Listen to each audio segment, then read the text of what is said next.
Hello student, मैं shine Luthra. आज मैं आपको क्लास 6 का अध्याय 9 की प्रश्नावली 9.1 करवाऊंगी।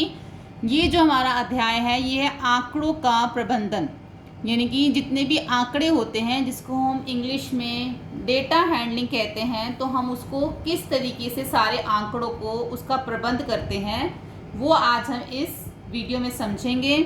जब आप स्कूल जाते हैं, हर एक क्लास में कितने बच्चे हैं और एक क्लास के कितने सेशंस, अलग अलग जो सेशन होते हैं, सेशन ए बी सी, और अगर हम हॉस्पिटल में जाते हैं वहाँ पे भी जो है डेटा एंट्री होती है कि कितने जो पेशेंट्स हैं वो आज एक दिन में आए हैं। या आप रेलवे स्टेशन जाते हैं तो हर जगह पे एक जो है डेटा रखा जाता है जिससे पता चलता है कि कितने स्टूडेंट्स हैं। अगर आपके एग्ज़ाम्स होते हैं और वहाँ पे भी जो टीचर हैं आपके मार्क्स का एक डेटा अपने पास रखती है कि कौन से बच्चे के कौन से सब्जेक्ट में कितने नंबर आए हैं, तो ये सब एक डेटा हैंडलिंग होती है जिसको हम हिंदी में आंकड़ों का प्रबंधन कहते हैं। तो पहला प्रश्न उसी से मिलता जुलता है कि गणित के एक टेस्ट में 40 विद्यार्थियों द्वारा निम्नलिखित अंक प्राप्त किए गए। इन अंकों को मिलान चिन्ह का प्रयोग करके एक सारणी के रूप में व्यवस्थित करना है हमें, और सारणी के रूप में व्यवस्थित करने के बाद हमें बताना है कि ज्ञात कीजिए कि कितने विद्यार्थियों ने 7 या उससे अधिक अंक प्राप्त किए और कितने विद्यार्थियों ने 4 से कम अंक प्राप्त किए। यानी कि हमें एक सारणी बनानी है। सारणी में हम किस तरीके से बनाएंगे? सारणी को हम इस तरीके से बनाएंगे। पहले हम लिखेंगे अंक प्राप्त किए गए, मिलान चिन्ह और विद्यार्थियों की संख्या। यहाँ पे जो है सबसे छोटा नंबर 1 है और सबसे बड़ा नंबर इसमें 9 है, यानी कि हमें अंक जो प्राप्त हुए, एक अंक भी किसी को प्राप्त हुआ और किसी को 9, तो हम 1 से लेके 9 तक जो है इस तरीके से हम पहले एक काउंटिंग लिख लेंगे। हमें इसके बाद मिलान चिन्ह करना है। मिलान चिन्ह क्या होता है कि एक नंबर कितने विद्यार्थियों के आए, ये हमने मिलान चिन्ह में लिखना है। फिर हमने इसको संख्या में लिखना है कि एक नंबर 2 विद्यार्थियों के आए, इसको फिर हमने संख्या में लिख दिया। 2 नंबर 3 विद्यार्थियों के आए, फिर हमने इसको संख्या में लिख दिया। ये हमने यहाँ से देखना है। देखो, एक जो है वो 1 और 2 बार है, तो यानी कि 2 आएगा। अब 2 कितनी बार है यहाँ से देख लो, 1 2 3 बार है। ठीक है, यहाँ से देख के हमने इसके अंदर करना है। ऐसे ही जो 4 है वो कितनी बार है, देखो 1 2 3 4, उसके ऊपर जो ये क्रॉस लगाया है इसका मतलब ये हो गया, ये पूरा का पूरा 5 हो गया। 1 2 3 4 और एक ये 5 6 और एक ये 7, ये तो मिलान चिन्ह में हो गया और ये संख्या में हो गया। ऐसे ही 5, ये हो गया पूरा का पूरा 5 और एक ये 6। ये अब 6 नंबर कितने विद्यार्थियों के आए, ये क्या हो गया, 1 2 3 4 5 6 7। ऐसे ही 7 जो नंबर हैं वो 5 विद्यार्थियों के आए। 8 नंबर 4 विद्यार्थियों के और 9 3। टोटल कितने विद्यार्थियों की संख्या हो गई, टोटल विद्यार्थी 40। पहला प्रश्न उन्होंने हमसे पूछा कि सारणी की हमें स्पष्ट करना था देख के कि विद्यार्थियों की संख्या जिनके 7 या 7 से अधिक आए हैं। 7 के नीचे देखना है, 7 5 विद्यार्थियों के आए और 7 से ज़्यादा अधिक 4 और 3, तो इन तीनों को हम जमा कर देंगे तो 12 विद्यार्थियों के 7 और 7 से अधिक अंक आए। ऐसे ही प्रश्न 2, इसका जो पार्ट बी है, कितने विद्यार्थियों ने 4 से कम अंक प्राप्त किए, तो 4 से ऊपर देख लेंगे।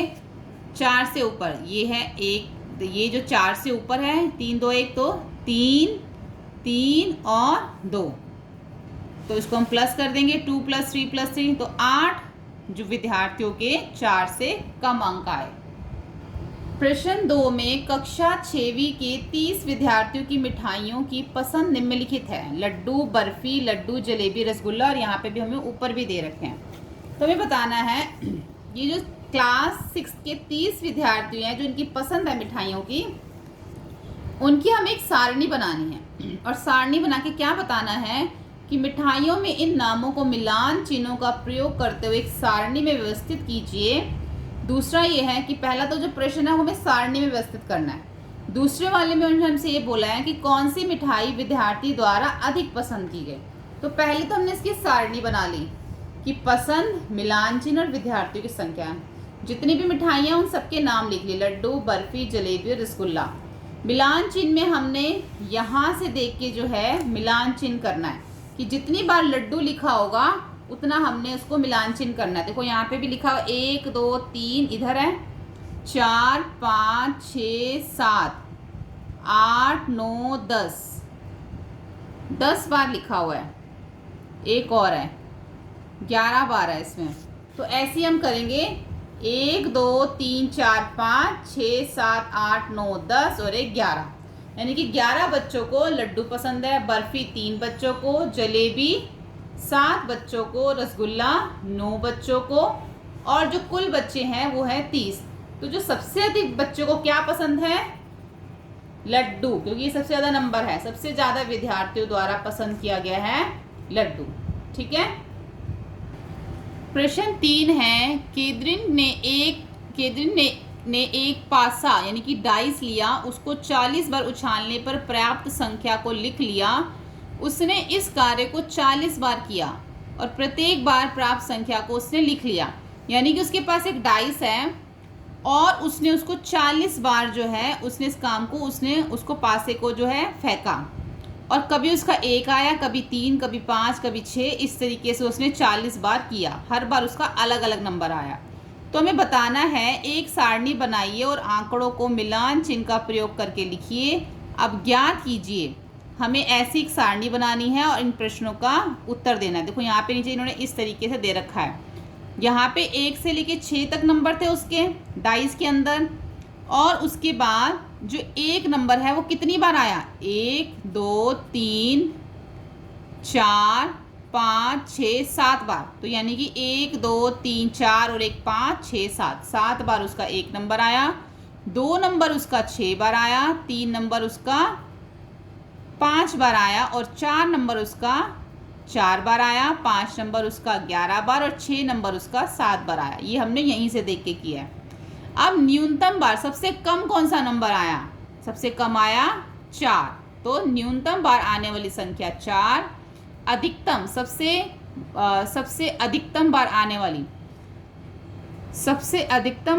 वाली संख्या है 5, क्योंकि 5 जो है वो यहाँ पे जो 5 है, ये 5 जो है वो 11 बार आया है।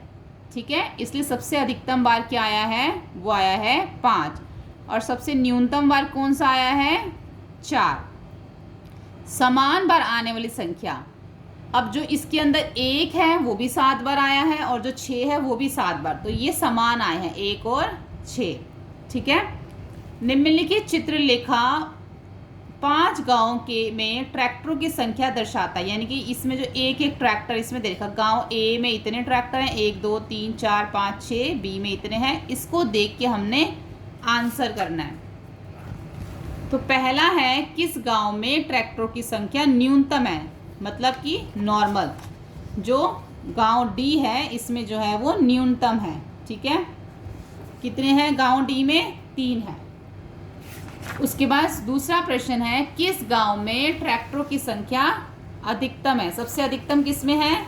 गांव सी में, 1 2 3 4 5 6 7 8। ठीक है।